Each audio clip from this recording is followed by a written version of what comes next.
edition of East Coast Bias. The boys back by popular demand. John Jastremski via New York, New York, alongside Raheem the Dream Palmer in Vegas. My guy Joe House in D.C. We have so much NBA basketball to get to. We'll get to Raheem's Cowboys making a trade, moving the needle in the NFC East.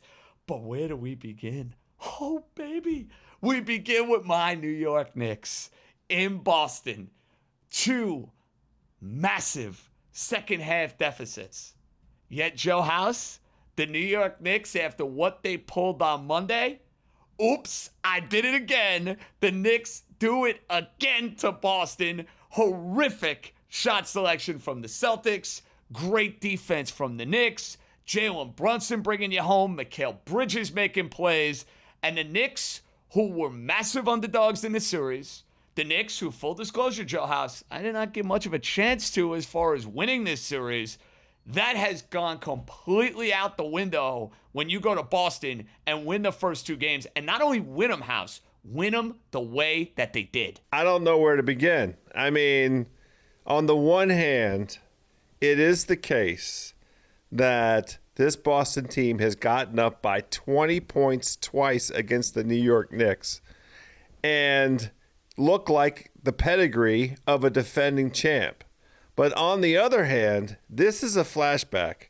I keep seeing visions of the old soft Celtics, the soft Celtics with Jason Tatum, Jaylen Brown, that can't get a tough bucket when a tough bucket is required. The Boston Celtics scored 6 points in the last 9 minutes of this basketball game.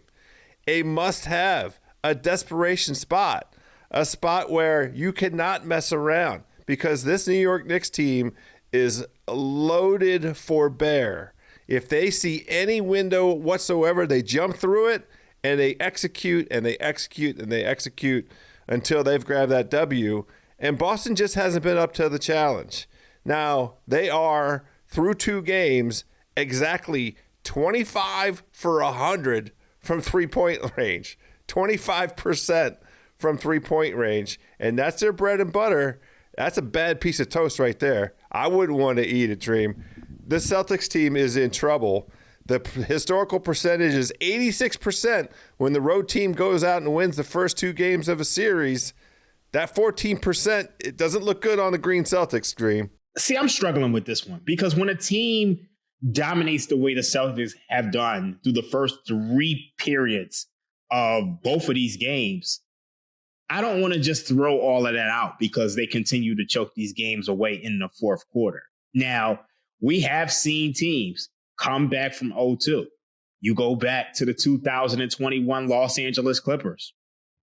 I mean, they were down 2-0. They lost both games in a row, at home to Luka Doncic. And Kawhi Leonard pulled it out. This is still a championship team. You can never underestimate the heart of a champion. And honestly, I think there's some value on the Boston Celtics to win this series. They are minus 106 right now. I think this is the right time to jump in. Well, I can't blame you on that because they were a minus 850 or a minus 900 series price just a couple of days ago. They had dominated the Knicks, Raheem, in 3 of the 4 regular season matchups. The idea of the Knicks getting this to a game 6, I mean, I was going on a couple of days ago saying, hey, if they get it to a 6th game, I'm going to be A-okay with that. I totally understand why someone like you is going to look at this series price and is going to say, hey, values with Boston. They won the title. They've had big leads and they've yucked them up. My counter to that would be, Raheem, their shot selection is an absolute embarrassment. Let's call it what it is. They have dug themselves this hole because instead of them attacking the rim, getting easy buckets, when they go into these scoring droughts, yes, the Knicks are playing good defense. Yes, you want to credit Bridges. You want to credit Anunoby. Mitchell Robinson was really good in this game. Be my guest. You can do all of that.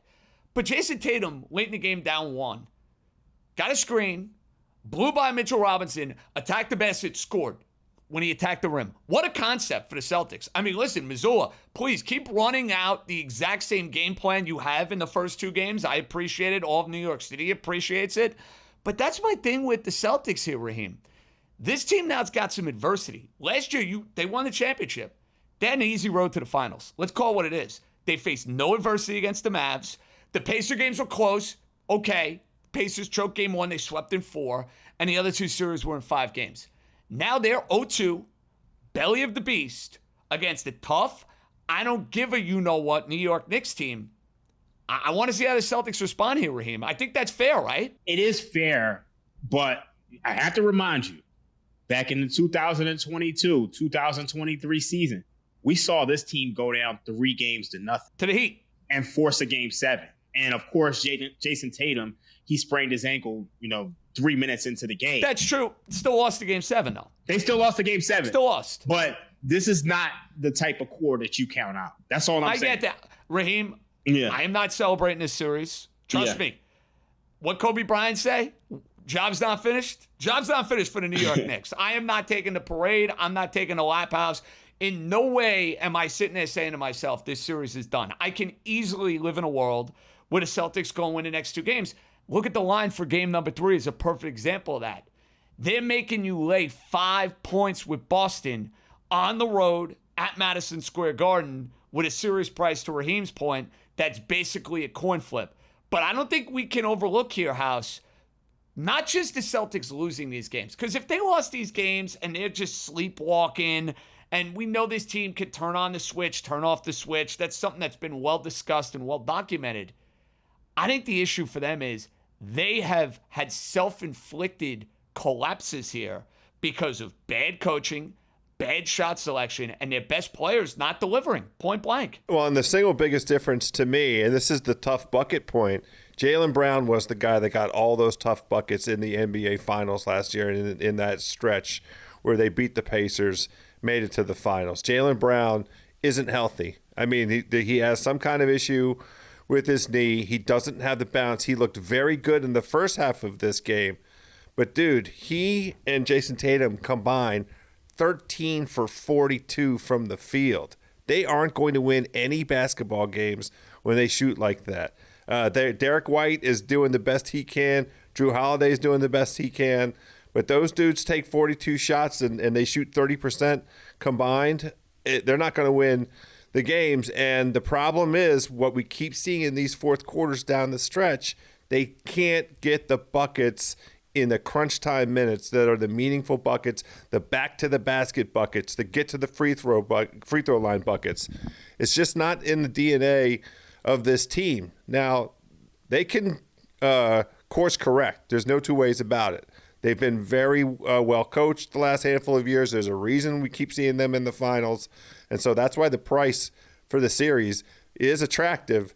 But, man, they got to do something in terms of changing up the end of game stuff and figuring out ways to get the easy ones. One note on the Knicks. They have not lost a road game in this postseason. 4-0 now. Excuse me. 3, 4, 6, 5-0. Let's do a little math, Syracuse boy. 5-0 on the road in this NBA postseason. All right, quick.